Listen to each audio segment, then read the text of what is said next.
एक ऐसी दुनिया की कल्पना करो जो हमारी दुनिया से बहुत अलग थी। बहुत बहुत पहले का समय। आज जब कोई कानून तोड़ता है तो हम कोर्ट्स, लॉयर्स, प्रिजन्स के बारे में बात करते हैं। जस्टिस को फेयर और बैलेंस्ड होना चाहिए। लेकिन पुराने समय में न्याय का विचार कुछ और ही था। यह एक स्पेक्टिकल था, पावर का एक शो, जिसे आम लोगों के दिलों को डर से भरने के लिए बनाया गया था। प्राचीन ग्रीस के सबसे शैतानी आविष्कारों में से एक पनिशमेंट था जिसे ब्रेजन बुल कहा जाता था। बाहर से खूबसूरत और राजसी, लेकिन अंदर एक डेथ चेंबर। मूर्ति पर एक बड़ा दरवाजा था जिसमें एक व्यक्ति धकेला जाता था। कांस्य के ठीक नीचे एक बड़ी आग जलाई जाती थी। धातु धीरे धीरे गर्म होती और बुल एक विशाल ओवन बन जाता। बुल के सिर पर ट्यूब्स, अंदर की चीखें ट्यूब्स से गुजरती। चीखें बुल के भयानक बेलोइंग में बदल जाती। बाहर की भीड़ इंसान की दया की चीखें नहीं सुनती और स्पेक्टिकल और भी डरावना बन जाता है। इस पनिशमेंट के साइकोलॉजिकल टेरर की कल्पना करें। विक्टिम जानता था कि धातु गर्म हो रही है और क्या हो रहा है। शाही चीन में एग्जीक्यूशन का एक ऐसा रूप मौजूद था जिसका नाम आज भी रोंगटे खड़े कर देता है, लिंची। अक्सर इसे डेथ बाय 1000 कट्स कहा जाता है। यह पनिशमेंट सबसे जघन्य अपराधों के लिए आरक्षित था, जैसे ट्रीजन। एग्जीक्यूशनर एक तेज चाकू का उपयोग करके, यह प्रक्रिया एक चिलिंग पब्लिक रिचुअल थी। दोषी व्यक्ति को एक लकड़ी के खंभे से बांध दिया जाता था। वह सीने के कुछ हिस्सों को काटकर शुरू कर सकता था, फिर हाथों छोटे सटीक कट बनाता था।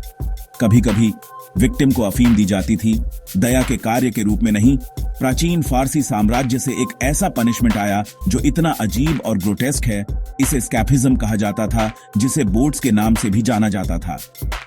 दोषी व्यक्ति को 2 खोखली नावों, एक बार जब व्यक्ति बोट्स के बीच फंस जाता था, एग्जीक्यूशनर्स विक्टिम को बड़ी मात्रा में दूध और शहद खिलाते थे। फिर व्यक्ति के उजागर चेहरे पर दूध और शहद डाला जाता था। यह मीठा चिपचिपा मिश्रण इंसेक्ट्स को आकर्षित करने के लिए था। फिर नाव को एक स्थिर तालाब में बहा दिया जाता था। मक्खियां, मैगट्स निकलते थे। यह एक ऐसी मौत थी जिसमें हफ्तों लग सकते थे। पनिशमेंट के इन भयानक तरीकों, ब्रेजन बुल, लिंची, स्कैफिज्म को पीछे मुड़कर देखते हुए हमारे दिमाग में एक ही सवाल उठता है, क्यों? मैस मीडिया से पहले के समय में, पुलिस फोर्सेस से पहले, शासकों को अपने कानूनों को लागू करने और नियंत्रण बनाए रखने के लिए एक शक्तिशाली तरीके की आवश्यकता थी। एक पब्लिक एग्जीक्यूशन जो थिएट्रिकल, अनइमेजिनेबली पेनफुल था, उनके पास मैस कम्युनिकेशन का सबसे प्रभावी रूप था। यह राज्य की शक्ति के लिए एक ब्रूटल एडवर्टाइजमेंट था। उनसे जो आतंक प्रेरित होता था वह ईमानदारी से बात थी। तो मैसेज बिल्कुल स्पष्ट था, जब आप हमें चुनौती देते हैं तो ऐसा होता है।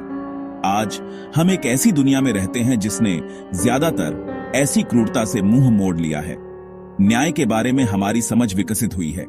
हम ह्यूमन राइट्स टॉर्चर के निषेध, इस विचार कि हर व्यक्ति में एक फंडामेंटल डिग्निटी होती है, रादर देन इसे कम किया जाना चाहिए।